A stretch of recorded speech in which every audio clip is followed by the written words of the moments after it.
Hi అండి, welcome to homely designs. ఈరోజు సరికొత్త పచ్చడితో మీ ముందుకు వచ్చేసాను. ఈ పచ్చడిని చూస్తున్నారా? అల్లం పచ్చడి అండి. చాలా చాలా టేస్ట్ ఉంటుంది. ఓకేనా? ఏం కావాలో చూసేద్దామా?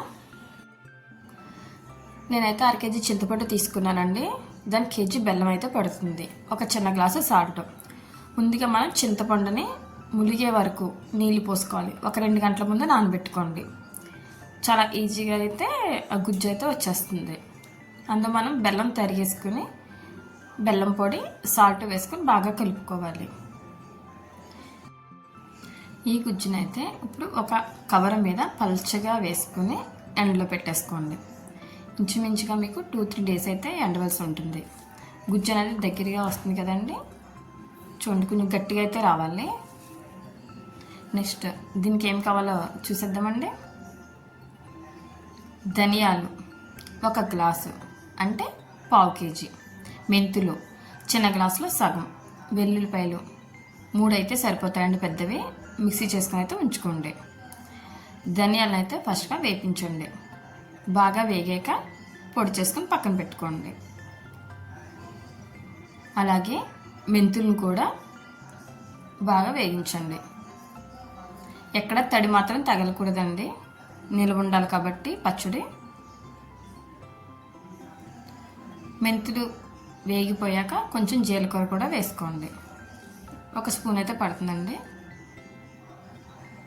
ఇవన్నీ పొడి చేసుకుని పక్కన పెట్టేసుకోండి. అల్లం 1/4 కేజీ పడుతుందండి. దీన్ని శుభ్రంగా కడిగేసుకుని తడిబట్ట మీద ఆరబెట్టుకుని ఇలా ముక్కల కింద కట్ చేసుకోండి. ఈ ముక్కల్ని పేస్ట్ చేసేయండి. ఇప్పుడు మనం నూనెలో వేగించాలండి. ఈ పచ్చడికి అయితే 1/2 కేజీ నూనె అయితే పడుతుందండి. మేము అందులో కొంచెం నూనె తీసుకుని అల్లం పేస్ట్ని అయితే వేపిస్తున్నాం. మీకు కావాలనుకుంటే మాత్రం అల్లం మీద పొట్టు ఉండకూడదు అనుకుంటే ఆ పొట్టుని మాత్రం క్లీన్ చేసేసుకోండి. అది మీ ఇష్టం.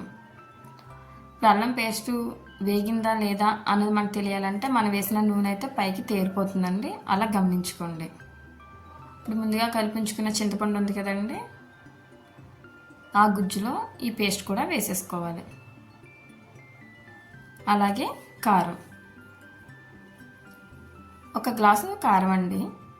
గ్లాస్ అంటే 1/4 కేజీ అని చెప్పాను కదా, ఇంకొక 1/2 గ్లాసు అయితే పడుతుంది. గ్లాసున్నర మొత్తం టోటల్గా. ఉప్పు చిన్న గ్లాసులో సగం. ముందుగా పొడి చేసుకున్నాం కదండి, ధనియాల పొడి, మెంతి పొడి వేసి బాగా కలపండి. మీకు కారం కానీ తీపి కానీ సరిపోకపోతే చూసుకోండి. మా లెక్క ప్రకారం అయితే కేజీ వేసాం. ఇంకా తీపిగా ఉండాలి అనుకుంటే మాత్రం కొంచెం వేసుకోండి. ఉప్పు అయినా అంతే అండి. నెక్స్ట్ తాలింపు కావాల్సినవి చూసుకోండి. ఇందాక వెల్లుల్లిపాయలు చెప్పాను కదండి, అవి అలా మిక్సీ చేసుకుని ఉంచుకోండి. కచ్చపిచ్చగా చేసుకొని సరిపోతుంది. కొంచెం ఆయిల్లో జీలకర్ర, ఆవాలు, ఎండుమిర్చి వేసి వేగించండి. తర్వాత కొంచెం కరివేపాకు.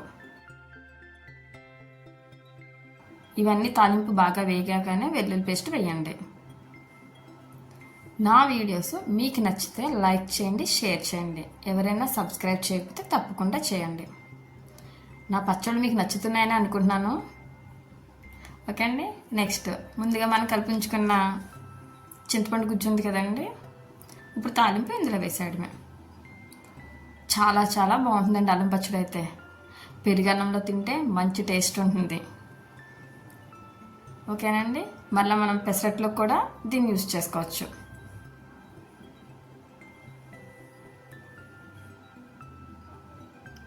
తాలింపు కూడా అయిపోయిందండి, కలిపేసాం. అల్లం పచ్చడి రెడీ అయిపోయింది. మళ్ళీ నెక్స్ట్ వీడియోలో మళ్ళీ కలుద్దాం. ఓకేనండి.